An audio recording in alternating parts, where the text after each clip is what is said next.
Good afternoon. I am braving the cold, gray, rainy wind of Roswell today to make you a lunchtime video. I don't know why I'm doing this. I think because I was pretty excited last evening when all of my documents went through on Amazon for the print version of my book, Delivering Hope, which of course I will leave a link to below. My projected publication date is still January 10th because everything's been approved, and I will be ordering author copies fairly soon and sending them out to people who I want to just promote my book. I want them to give my book away to people and have them read it. It's a good book, and I stand by it. I stand by my own book, thankfully. That's a good thing, right?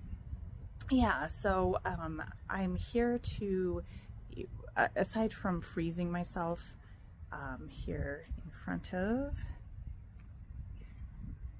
Mary, here at the bell tower at and I'm going to call it Mary's Bell Tower because that's where I am right now. And I want to talk about a couple of things that I was just thinking about lately. One of them, New Year's resolutions. Do I make them? Not really. I mean, I've tried to make them, like last year when I decided that I was going to stop drinking, and then I didn't do it, and then I did last June. But sometimes I think that people who can't really keep resolutions are the ones who make them, and those who live with good habits don't need to make resolutions in general. And sometimes, because my life is so full of quote unquote good habits, I feel like just instead of making resolutions to start exercising or eating better, I think that I need to make resolutions to stop doing these things and just enjoy life more. And in fact, the other day was yesterday, I didn't even get up and do my workout at, I usually get up just before 6 a.m.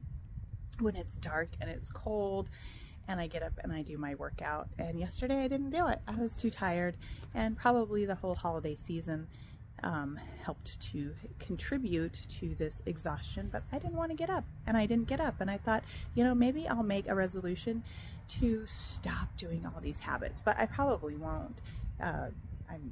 The proof is I don't really eat pudding, but if I did, the proof would be in the pudding, or the lack. Well, actually, it's in the lack of the pudding. So the proof is in the lack of pudding. The fact is that I got up and did my workout this morning.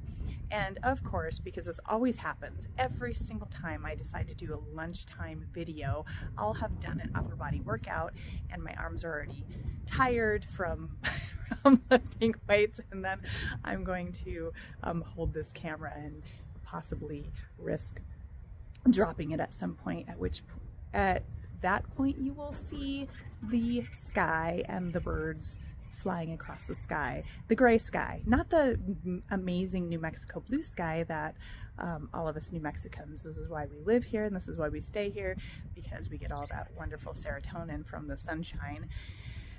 No, not today. Nope, because occasionally it rains here. Yeah, and occasionally we have blue skies, and occasionally it snows too.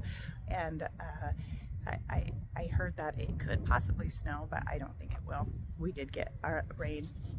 It did rain earlier, and that's probably it. That's probably all we're going to get as far as precipitation. Yeah. So, New Year's resolutions. Do you keep them? Do you make them? Are they worthwhile? I sometimes think that New Year's resolutions are an excuse to be hedonistic, because tomorrow we will we'll enact those resolutions. So whatever it is, we're gonna eat, and we're gonna be lazy and sit around and do nothing and watch really bad TV, and then, or nobody watches TV anymore, do they? I guess unless you call Netflix or Amazon Prime TV. I'm not sure you can really call it that. Streaming, I don't know. I have very little time even for streaming shows, although it just reminds me of somebody who lives with all these so-called good habits all the time. Did you ever watch the show Parks and Recreation? I'm pretty much a sucker for comedy, but you know, shows like that are fairly old now, and I would only binge on them if I happen to be really sick, and because that's about all my brain can handle when I'm sick. But I haven't been sick for a long time. Not since, yeah, it's been a while. And I would like to sit around watching TV all day, but I don't think I would like myself very much afterwards, and I wouldn't know what to watch anyway. I have some, I have a whole season's worth or multiple seasons worth of the Vera show, which is this dark, brooding British murder mystery. I like the books and I love the show too, but once you watch them, you know, you already know what happens, so you don't really want to rewatch them. So it's going to be, you know, I'll watch one, and they're movie length too. I'll watch one, and I'm not going to watch, you know, 5 in a row. I would probably just, I'd be really depressed. Vera is a really depressing character. She's thoroughly obnoxious. Yeah, and so are all the characters on Parks and Recreation, but of course they're comedy, and Vera's not comedy. That's the biggest difference. No, it just popped into my head that if I were any personality in that show, it would be Chris Traeger, the boss. You know, I have this image of him in my head. They're having this official meeting, and he, instead of paying attention, he is doing jumping jacks, and they ask him to stop, or the judge or whoever it is who's officiating the meeting asks him to stop. He's like, oh, it's really good for depression. Yeah, that's me, just hyper jumping jacks. And I did used to do jumping jacks every single day. I would do jumping jacks and sit-ups and push-ups back in the old days before I collected a whole bunch of weights, barbells, and I don't know. I've done different things over the years. I've been exercising since I was 16. I think I can take a day off without, you know, turning into pudding. Because the proof is in the pudding or lack thereof, I guess. Yeah, I don't know. It's been a long time. I only stop when I'm sick or get hit by a semi-truck. And I actually even tried to do it after that. But my body's like, oh, what are you doing to me? I don't want to do this. Stop, just stop. I could hardly even walk around the block, and here I was trying to get up and do a workout routine. It's like, because I thought if I stopped moving, then I would just permanently have to stop, because that's what happens, you know, you have to stop moving. If you stop moving, then you lose your mobility as you get older. That's sort of my general thinking. So I have to keep moving like the Energizer Bunny until I just drop at the age of whenever. I don't know. Only God knows that. Only God knows the answer to that question. But there are times when you need to let your body rest, and getting hit by a semi-truck is one of those reasons.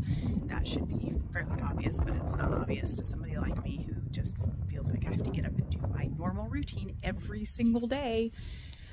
Yeah, boy, I feel like I can't focus on anything, and if I started focusing on something, I would get really bored and I would stop making these videos. I've been watching a lot of Michael Knowles. Well, I've been watching his videos for a while, but I really like his videos. I think he probably suffers from ADD too.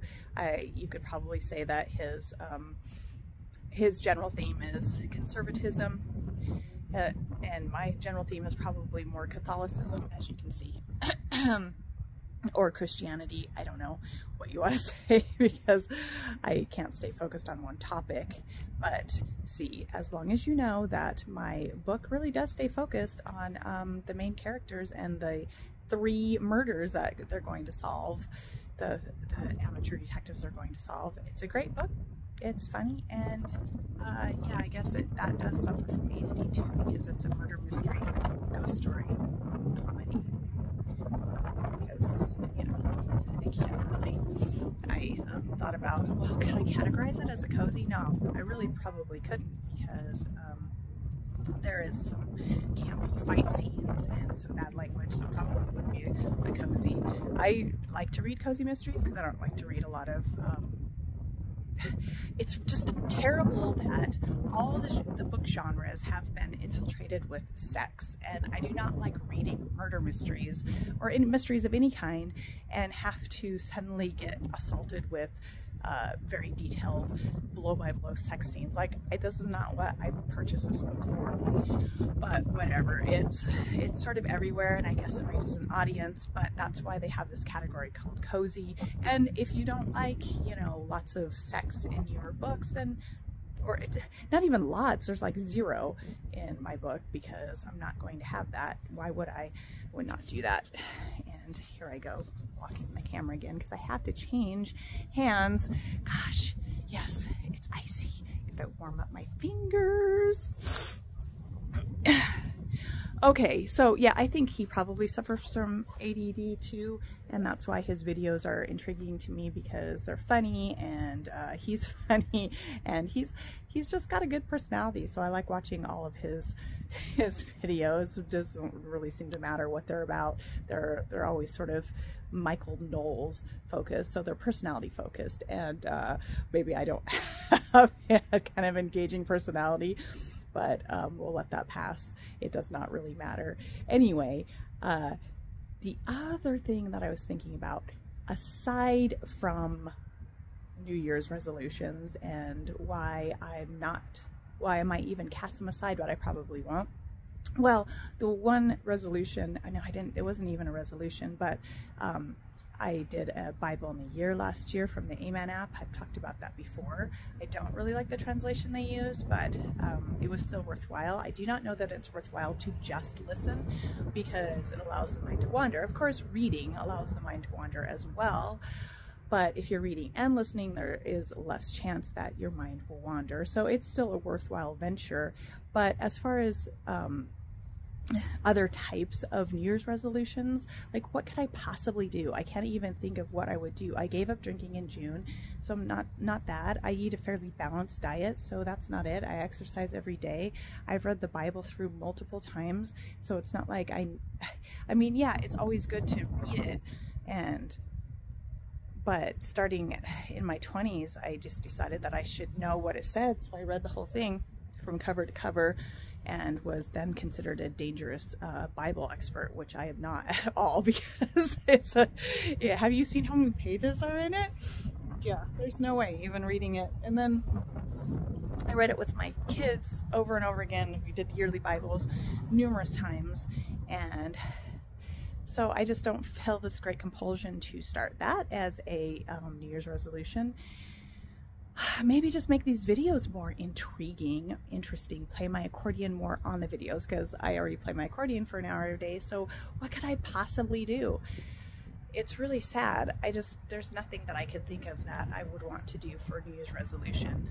And I think that if you're the type of person, like I said, to make resolutions, then you probably aren't the type of person to keep good habits anyway. So you should be a person that has good habits. I guess the one thing is, in the last 6 months or so, I stopped reading. I used to read every night before bed, and I started praying instead. So I'm not really sure whether, you know, I think it's good to pray too, and they're both calming. But obviously praying should always take precedence over reading just general literature. Yeah, so I don't know. I might start reading a little more, because why not pray and read? I don't sleep a lot, so I might as well do both, right? Yes, okay, I'm changing hands again. Yeah. And I am getting really cold. And somebody insisted to me earlier that it was not cold today, that it was just wet. And I'm here to tell you that it's both cold and wet. And I don't know. I mean, it was a man who told me that. He insisted that it was not cold. Yeah, well, it's cold. I'm here to tell you. Okay, so I'm going to carry on for a couple more minutes, and then I'm going to shut this down. The other thing was that I was thinking about was how crazy saints are. I write these saint blurbs for the bulletin that I put together, and honestly, sometimes if the company comes up with their own, they started doing that in the last few months, and if they have one, I might go nab it, because it's just less work, because the blurbs are tiny, but I have to do a lot of reading, just to write a short blurb.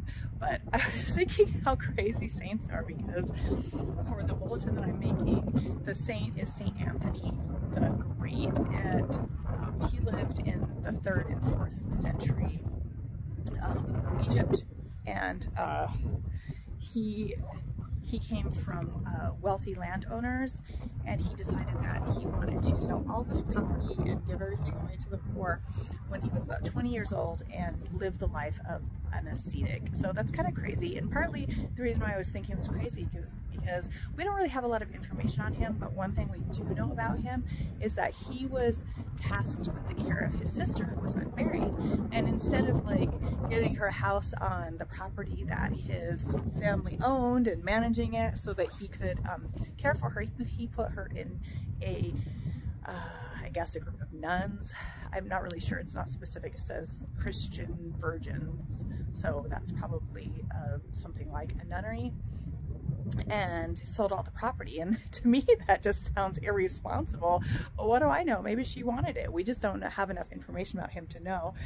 And then of course he ate like nothing but bread and water, and he went off in this hermitage all by himself, and became like the father of monks, because people, his disciples, started, even though he didn't really interact with them for a long time, he had a community of disciples that followed him to his place of hermitage, and so he's considered the father of monks.